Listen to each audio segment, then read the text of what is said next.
sa atin. Again and again, ito po ay ating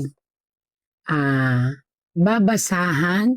Ito ay ni-request lang po ng ating mga follower at saka ng mga nanonood.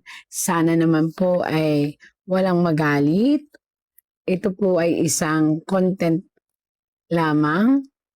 Kung may maganda, tanggapin. Ang pangit, itapon. Again and again, ito po ay walang kinalaman sa kahit kanino o ano paman na salita. Ito po ay sang-ayon sa tarot. Kung ano lang po nababasa ko sa tarot, yun lang po ang aking ipahahatid. Itong taong ito po ay pinag-uusapan ngayon. Ito'y request po ng mga tao. Ang kanyang pangalan ay Erwin Tulfo. Wow, Tulfo brother. Actually, nawa marinig nyo nga po ito, Tulfo brother o Sir Erwin Tulfo. Actually po, tagahanga po ako ni Tatay Mon Tulfo. Malaki po ang utang na loob ko kay Tatay Mon Tulfo. Napakabuting tao po para sa akin. Para sa akin, imahin sila ng isang kabutihan ng tao. Ngayon, ito po'y request. Sana po ay marinig ninyo at sana po ito ay kahit ito po ay hula ko naniwala man po kayo o hindi, sana po through this ay may makapulutan tayo kahit anong sitwasyon. Again and again po, request po ito at naway walang magalit. Ayan. Sir Erwin Tulfo po, alam natin, Tulfo Brothers, kilalang kilala po yan. Ang kanyang buong pangalan ay Erwin Teshiba Tulfo. Pinanganak po siya ay August 10, 1964 sa Tacloban City. Wow. Alam niyo po ba kapag sinabi natin na mga Agosto, ano yan, alerto, talagang kapag nagsalita sila, salita talaga. Kung hindi naman sa sinasabi kong ganun lang talaga, kumbaga pabigla-bigla. Pero may kabutihan sila sa mga puso nila. Kasi nakita naman natin tumutulong, di ba? So, yun po ang pagkakilala ko sa Tulfo family. Bilang pananaw ko. Yan. Ngayon po, titingnan natin ang pananaw ng tarot. Sana naman po, Sir Erwin Tulfo, ito po ay katuwaan lang po. Ito po yung ni-request sa tarot po. Ang pikon, talo. Huwag mapipikon kung ano man po ang makita. Yun po ay sinabi ng tarot. Ito po. Akin na pong iririsyapo. Erwin Tulfo. Ipakita mo sa akin kung ano ang nakikita mo sa tarot ni Sir Erwin Tulfo.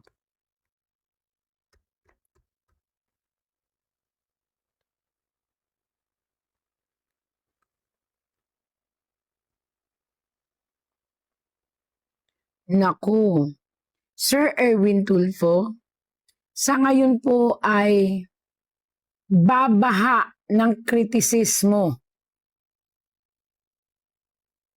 sa inyong buhay. Dahil sa isang sitwasyon po, ayan nakita nyo po, nakabaliktad kayo. Ang ibig sabihin po nito, yung pundasyon na inyong iniingat-ingatan ay masisira dahil po sa isang desisyon kung saan ang makakalaban nyo po ay ang paniniwala ng masang Pilipino. Sir, sana po makarating ito sa inyo. Ayon po sa tarot, hanggat maaari po, pilitin yung maging mahinahon, pilitin ninyo na mag-isip kung ano talaga ang bawat lalabas sa inyong bibig. Kasi kung ano ang lalabas sa inyong bibig ay ikalulubog ng inyong pagkatao na iningat-ingatan ng napakatagal na panahon. At ayon din po rito, may hinahawakan kayo na isang sitwasyon kung saan pag-isipan po ninyo kung dapat yung tanggapin ng permanente. Ito po ay isang posisyon na inilagak sa inyo ngayon kung saan nahahati na ang paniniwala ng tao. Ayon po dito sa tarot, pakaingatang mabuti ang pananalita, huwag padalos-dalos at hanggat maaari po makiramdam. Dahil marami po ang babatikos, tatalikod at magagalit at mamumuhi sa inyo. Ayan po. Kaya kayo nakabaliktad. Paano ko nalaman na meron kayong hawak ngayon? Yun nga, siguro ito yung posisyon na ibinigay sa inyo. Ito po yun. Star. Yan po yun. Pero bakit kayo ay napapalibutan ng turban na pula? Ang ibig sabihin, sakit sa ulo. Etong tinanggap nyong to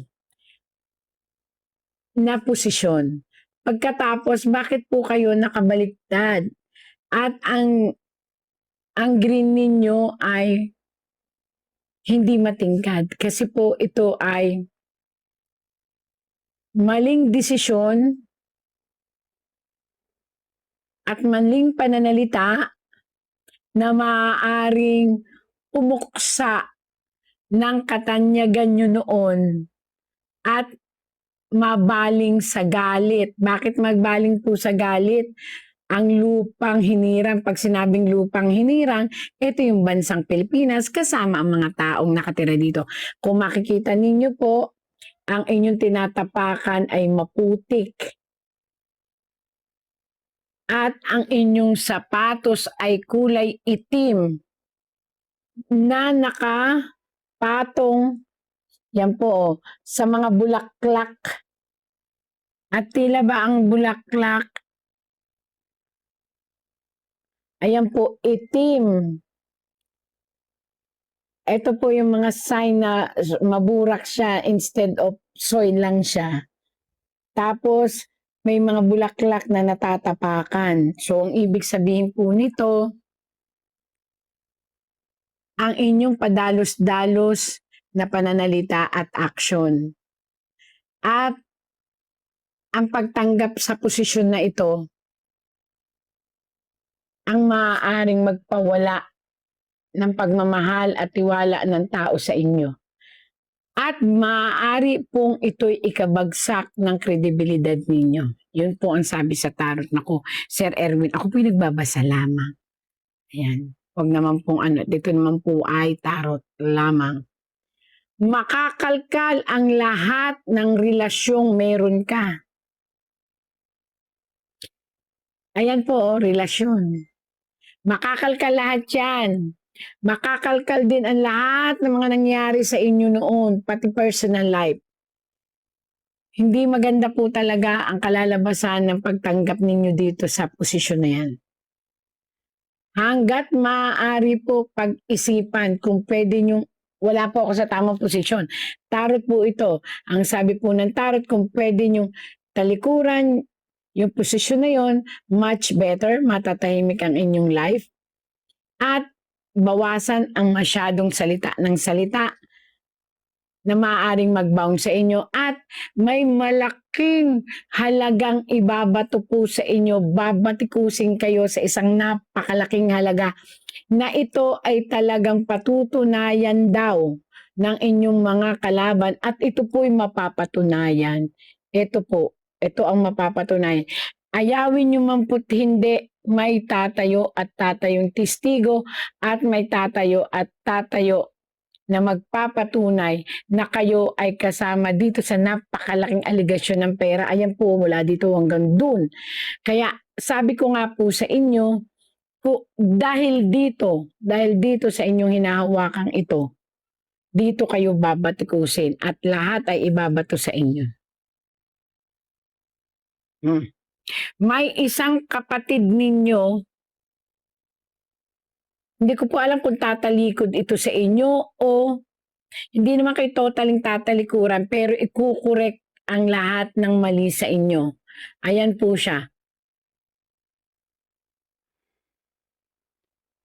Dahil ayaw kanya sigurong mapahamak, in return, babatikusin ka ng isa sa inyong mga kapatid. Di ko po alam kung sino yon, pero ayon po dito, maganda naman ang hangarin niya. Sana huwag kayong magtatampo kung sakaling sarili niyong kapatid ang bumatikos sa inyo.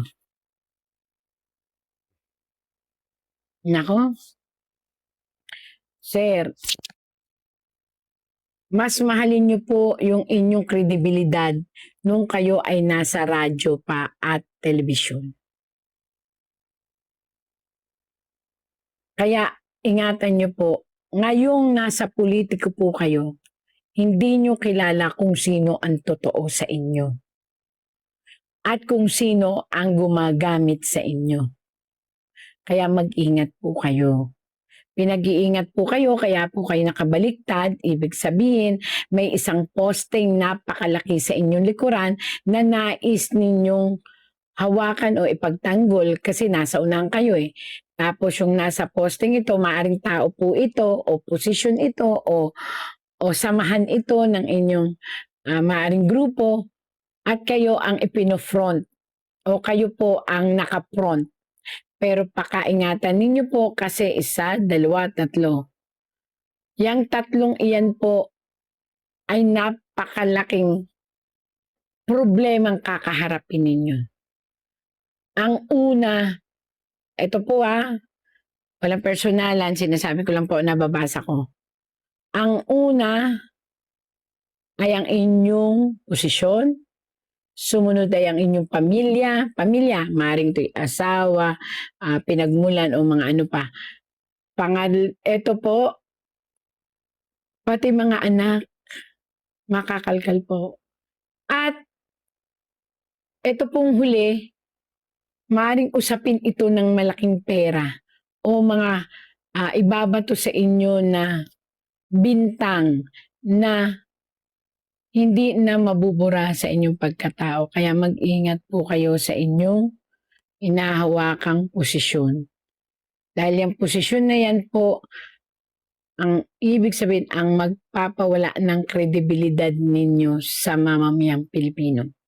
Yun po ay payo lang ng tarot Sana po ay may makapulutan kayo na huwag niyong ituring na kalaban ang tarot. Ituring ninyo ito na isang guide. Malay ninyo sa dako paroon, makita niyong tama pala ang tarot. At hindi rin po mapahamak ang pangalan niyo na talagang iningat-ingatan ninyong lahat na magkakapatid. Oh.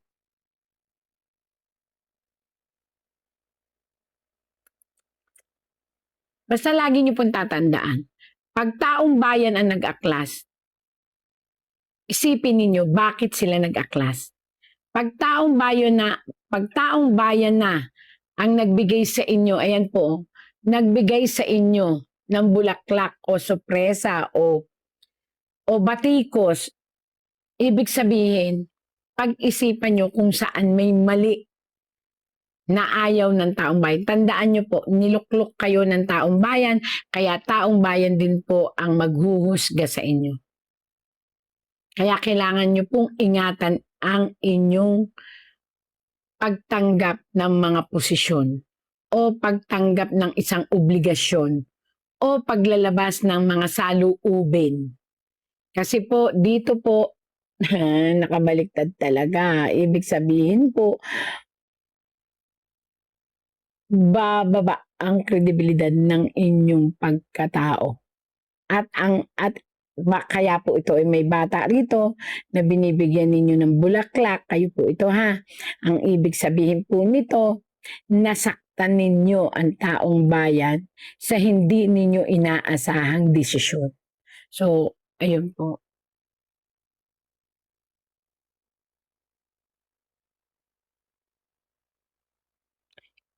Ito po ay future. Pag-ingatan po ito, kasi po may isang sitwasyon na may makikialam na isang mataas. Hindi ko alam kung bansa po ito. o isang organisasyon, pero ito'y malakas na organisasyon na ino-honor ng Pilipinas. Ito'y hindi ICC. Ito ay isang organisasyon, maaring ito ay ah, organisasyon ng mga United Nations, yung parang imported ba? Yung parang, hindi ko kasi mahina ako sa mga aaraling panlipunan. Pero ayon po dito, ito'y isang malaking bansa na mag-oobserba sa nangyayari ngayon trahedya ng Senado. At ang magiging reaction po, maaaring kakampi po ito. Ito po ito lang po ay pahiwatig. Ito po binabasa ko. Ito po ay nag-uobserba dahil ang nais nila ay ang tunay na investigasyon sa kung sino ang tama sa Senado. At kinakailangan po rito ang matinding pag-iisip. Kinakailangan po naaayon sa batas at naaayon sa lehitimong batas ng Pilipinas, Republika ng Pilipinas at ng batas ng mamamayang Pilipino. Ayan po, mabibigla na lang po ang lahat. Kaya yun nga sinasabi ko po sa inyo, hindi ko alam kung sino itong tinutukoy ng tarot na bigla na lang lalabas at biglang mag-iimbestiga sa katotohanan na nangyayari sa Pilipinas, maging ang ICC po ay maiimbestigahan, maging ang mga senado, senador at ang mga politiko ay maiimbestigahan. Hindi ko po alam, kaya kinakailangan pong ito ay masettle ninyong lahat ng maayos kasi may makikialam na isang napakabigat na bansa na may say sa batas ng Pilipinas. Yun po ang lumabas dito. Yun po ang lumabas dito.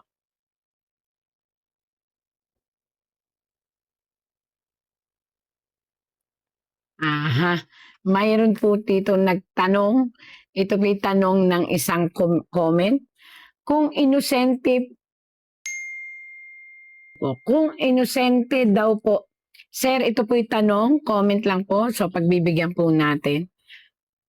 Kung inosente daw po ba si Sir Sam Maleta?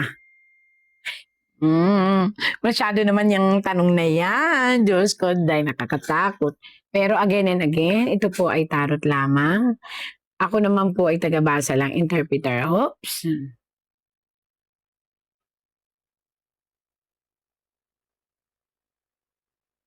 Actually po, yung tinatanong ninyo kung doon sa comment kung inosente siya, lumalabas po kasi dito, ano ba? Tatakot naman ako. Wala naman siguro mawawala kung sasabihin ko yung katotohanan. Pero ayon po dito, may bahid na ano ba yun? Lalabas naman yun sa investigasyon eh. Pero lumalabas po rito ng sinasabi nung mga tao ay may hawak silang katotohanan. Ang mga tao daw po yun ang mga tao daw po na naghain at nagsabi na 18 Marines ay may hawak. Yun ang sabi ng tarot, may hawak na ebidensya. So tarot po ang nagsabi na yun ay ayon sa 18 Marines na lumalabas ay mayroon daw pong ebidensya. At ang sinasabi ng tarot na yun, yung ebidensyang iyon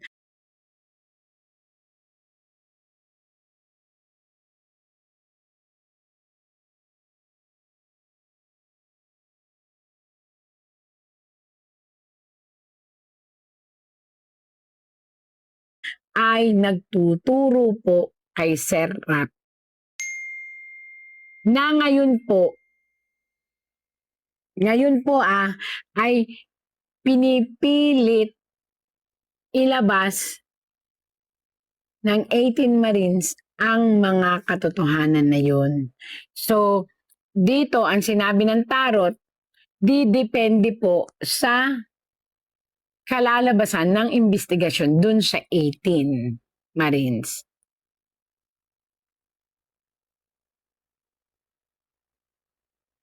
At ayon po dito sa tarot,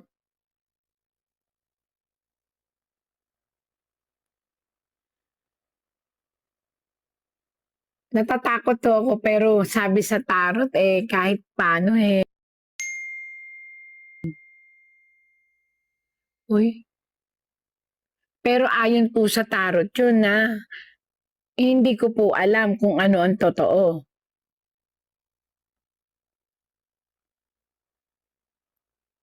Hindi ko po alam, ayon lang po yun sa tarot. At yun daw po'y patutunayan ng ibang testigo. Pero again and again po, ayon po yun sa tarot, hindi po yun ayon sa akin. Paano ko po nalaman? Kasi ayan po isang lalaki na may hawak na matatalas na patalim. At ang patalim na yon, ayun, ay mayroong isang liblib o bahay kung saan nandun po. Ayun. At nagsasabi na yung matatalas niyan, pero ito po ay tarot lang. Hindi po natin alam ang katotohanan. Sabi ko nga po sa inyo, tarot lang, hindi natin alam ang katotohanan. Again and again po, para po ito sa content. Kung ano man po ang katotohanan tungkol dyan, kung meron po siyang nahawakan or hindi, hayaan na lang po natin ang batas ang magsabi at magpatunay. Ito po ay content lamang at ito po ay tarot lamang.